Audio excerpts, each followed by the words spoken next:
Hello बच्चों, नमस्कार। मैं राकेश गौतम। बेटा, आज के लेक्चर में हम लोग बात करेंगे जो क्वेश्चंस है उनकी प्रैक्टिस करने वाले हैं। जैसे कि मैं बात करूं, अभी तक हम लोगों ने बायोडायवर्सिटी की डेफिनेशन पढ़ी है। साथ ही साथ हम लोगों ने जो बायोडायवर्सिटी है वो कितने प्रकार की होती है बस हमने वो पढ़ा। मतलब अभी तक हम लोगों ने सिर्फ दो टॉपिक पढ़े हैं, बायोडायवर्सिटी की डेफिनेशन और टाइप्स ऑफ बायोडायवर्सिटी। तो बात आज की ये है कि इन दोनों टॉपिक के अंदर कितने एमसीक्यूज क्वेश्चंस बन रहे हैं और जिनकी प्रैक्टिस करना आप लोगों के लिए बहुत जरूरी है।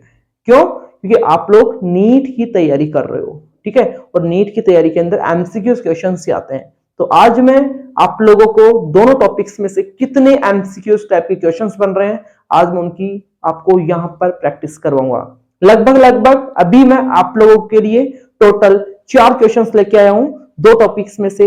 आप लोग कोशिश कीजिए और लगाने की कोशिश कीजिए। यदि आप लोगों ने मेरी क्लास जैसे कि बायोडायवर्सिटी की जो डेफिनेशन हो गया, जो टाइप्स ऑफ बायोडायवर्सिटी की यदि क्लास लगाई होगी, तो उम्मीद कर सकता हूं आप लोग इजीली 4 क्वेश्चंस इजीली लगा पाओगे। ठीक है, तो चलिए हम लोग सबसे पहले अपने फर्स्ट क्वेश्चन पे चलते हैं बेटा। ठीक है, देखिए इधर, biodiversity is the term popularised by the, जो बायोडायवर्सिटी जो टर्म है वो किसने दी थी? एडवर्ड विल्सन ने दी थी, विलियम जोहानसन ने दी थी, आर.एच. व्हिटेकर ने दी थी, या फिर इनमें से कोई नहीं। आपको पता होना चाहिए बेटा कि जो एडवर्ड विल्सन है, ठीक है, इसने कौन सी टर्म दी थी? बायोडायवर्सिटी टर्म दी थी, जो कि आपकी जब हम बायोडायवर्सिटी की डेफिनेशन पढ़ रहे थे उसी के अंदर हमने इस पॉइंट को कवर कर लिया था। तो इसका जो करेक्ट ऑप्शन जो रहेगा वो रहेगा इसका ऑप्शन ए। ऑप्शन ए इसका करेक्ट ऑप्शन है, जो कि एडवर्ड विल्सन ने बायोडायवर्सिटी टर्म दी थी। ठीक है, बात करें कि जो विलियम जो जोहानसन है, इसने तो बेटा जीन वाली टर्म दी थी। जो जीन जो टर्म होती है, ठीक है, वो किसने दी थी? विलियम जोहानसन ने दी थी। आर.एच. व्हिटेकर ने 5 किंगडम क्लासिफिकेशन दिया था, याद है या नहीं आपको?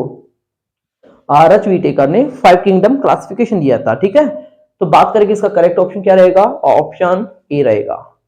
क्वेश्चन आपका सेकंड है बेटा, जेनेटिक डाइवर्सिटी एक्ट। जो जेनेटिक जो डाइवर्सिटी होती है वो किसके बेस पर होती है? स्पीसीज लेवल के बेस पर होती है, इकोसिस्टम लेवल के बेस पर होती है, जेनेटिक लेवल के बेस पर होती है, या फिर ए एंड बी दोनों? बताइए। आपको पता होना चाहिए बेटा कि जो स्पीसीज लेवल पर जो डाइवर्सिटी होती है वो होती है आपकी स्पीसीज डाइवर्सिटी होती है। तो मतलब कि ऑप्शन ए रॉन्ग रहेगा।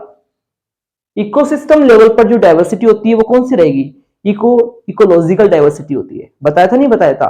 तो मतलब ऑप्शन बी भी आपका रॉन्ग रहेगा। बात करें जो जेनेटिक लेवल पर जो डाइवर्सिटी होती है वो कौन सी रहेगी? जेनेटिक डाइवर्सिटी रहेगी। तो इसका जो करेक्ट ऑप्शन रहेगा वो रहेगा इसका ऑप्शन सी रहेगा। ठीक है, थर्ड क्वेश्चन आपका आता है, रावोल्फिया वोमिटोरिया प्लांट प्रोड्यूस। जो रावोल्फिया वोमिटोरिया आपको पता है एक मेडिसिनल प्लांट है जो कि हिमालय जो पहाड़ है, ठीक है, उन पर ग्रो कर रहा है ये। तो बात करें कि जो रावोल्फिया वोमिटोरिया जो प्लांट है इससे कौन सा केमिकल प्रोड्यूस हो रहा है? पहला केमिकल का नाम आ रहा है phenolic acid. Phenolic acid simply जो सीरियल्स होते हैं, जो गेहूं के दाने हो गए, फ्रूट्स वगैरह हो गए, उनके द्वारा प्रोड्यूस हो रहा है। तो डेफिनेटली फिनोलिक एसिड तो नहीं हो सकता।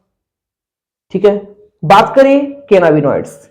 कैनाबिनॉइड्स एक केमिकल है जो कि कैनाबिस सैटाइवा जो प्लांट है उससे प्रोड्यूस होता है।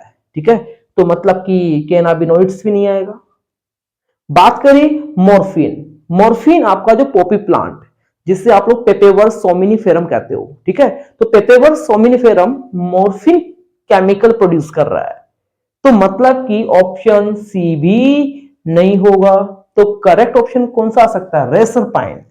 रेसरपाइन एक केमिकल है जो कि रावोल्फिया वोमिटोरिया जो मेडिसिनल प्लांट है इसी से प्रोड्यूस हो रहा है। और आपको पता होना चाहिए बेटा, मैंने बताया भी था पहले भी कि जो रेसरपाइन एक केमिकल है जिसका यूज आप लोग हाई ब्लड प्रेशर को ट्रीट करने के लिए यूज में लिया जाता है। ठीक है, तो इस तरीके से क्वेश्चन थर्ड का करेक्ट ऑप्शन डी रहेगा। क्या रहेगा? डी रहेगा। मतलब कि रेसरपाइन एक केमिकल है जो कि रावोल्फिया वोमिटोरिया प्लांट से प्रोड्यूस हो रहा है। नेक्स्ट क्वेश्चन आता है आपका, how many varieties of mango are there in India? India के अंदर मैंगो की कितनी वैरायटी है? आपके पास में 4 ऑप्शन है। पहला ऑप्शन 50,000, पहला ऑप्शन कौन सा रहेगा? 50,000 के करीब वैरायटी होती है। बताइए जरा, क्या मैंगो की 50,000 के करीब वैरायटी है? नहीं नहीं सर, बिल्कुल गलत। सर 50,000 वैरायटी तो राइस की है। किसकी है? राइस की। तो कहीं ना कहीं ये रॉन्ग है। बिल्कुल सर, बिल्कुल रॉन्ग है ये। क्या मैंगो की 1000 वैरायटीज है? बिल्कुल सर, आपने सर बिल्कुल पढ़ाया था जब हम लोग जेनेटिक डाइवर्सिटी पढ़ रहे थे सर। तो जेनेटिक डाइवर्सिटी के अंदर आपने बताया था कि जो मैंगो है उसकी लगभग लगभग 1000 वैरायटीज देखने को मिलती है। तो सर इसका करेक्ट ऑप्शन सर बी रहेगा। सर बात करें 3 लाख, सर कौन सा पॉइंट उठा के लिया है सर? सर 3 लाख स्पीसीज तो सर बीटल्स की होती है सर, जो कि सर एनसीईआरटी का फर्स्ट पेज आपने करवाया था। ठीक है, तो 3 लाख के करीब तो बीटल्स की स्पीसीज होती है। तो ऑप्शन सी भी रॉन्ग रहेगा। बात करें 28,000, क्या मैंगो की 28,000 स्पीसीज है? नो सर, सर आपने पढ़ाई थी फिश। ठीक है, तो सर फिश की 28,000 स्पीसीज आपने बताई थी सर, क्योंकि एनसीईआरटी का फर्स्ट पेज था। तो मतलब कि ऑप्शन डी भी आपका रॉन्ग रहेगा। करेक्ट ऑप्शन आपका बी रहेगा, मतलब कि मैंगो की 1000 वेराइटीज देखने को मिलती है। तो बेटा इस तरीके से 2 पॉइंट्स में से बायोडाइवर्सिटी व टाइप्स ऑफ बायोडाइवर्सिटी में से लगभग लगभग 4 क्वेश्चंस बन रहे थे, जो कि मैं आप लोगों के लिए लेके आया हूं।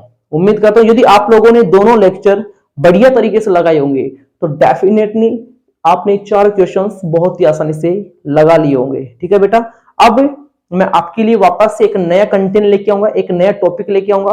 उसमें से जितने क्वेश्चंस बनेंगे उन क्वेश्चंस की प्रैक्टिस में आप लोगों को अलग से एक सेपरेट वीडियो बनाऊंगा, उसी के अंदर करवाऊंगा मैं। जिस तरीके से मैं आज आपके लिए क्वेश्चंस लेके आया हूं, वैसे ही हमेशा आपके लिए मैं क्वेश्चंस लेकर आऊंगा, ताकि आप लोगों की नीट की जो प्रिपरेशन है, जो तैयारी चल रही है, बहुत ही शानदार तरीके से हो सके। ठीक है बेटा, अब हम लोग एक नए वीडियो में मिलेंगे, एक नए कंटेंट के साथ मिलेंगे। तब तक tata bye bye, see you.